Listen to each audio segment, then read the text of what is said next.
ဒီနေ့ကိုလူများကဝါဆိုလာပြည့်နေ့လို့ပဲသိကြပါတယ်။ဒါပေမဲ့ဒီနေ့ရဲ့အမည်ရင်းကဓမ္မစကြာနေ့ပဲဖြစ်ပါတယ်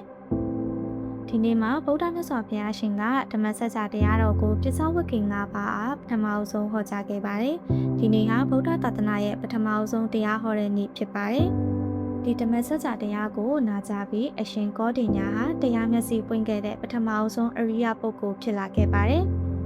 ဒါအပြင်ဒီနေ့ဟာယေနာ၃ပါးတဲ့ကဓမ္မယေနာကဘာပေါ်မှာပထမအဆုံးစတင်ပေါ်ပေါက်ခဲ့တဲ့နေ့လည်းဖြစ်ပါတယ်။ဓမ္မစကြာတရားတော်ထဲမှာဘုရားရှင်ဟောကြားခဲ့တာကအလယ်လက်လမ်းစဉ်မျက်စိမပရိပရာနဲ့မကင်၈ပါးဖြစ်ပါတယ်။ဘဝကိုအစိုးနှစ်ဖက်မလိုက်ပဲမျှတစွာရှောက်လန်းဖို့လမ်းညွှန်ပေးတဲ့တရားတော်ပဲဖြစ်ပါတယ်။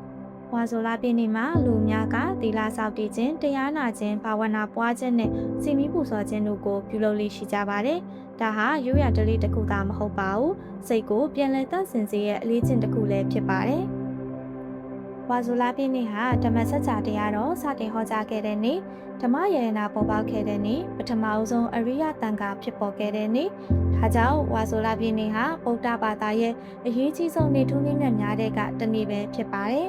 ။ဒီလိုနေထူးနေ့မြတ်ဝါဆိုလာပြည့်နေ့မှာကုသိုလ်တရားပွားများပြီးကိုယ်စိတ်နှပြအေးချမ်းကြပါစေလို့ဆုမွန်ကောင်းတောင်းအပ်ပါတယ်။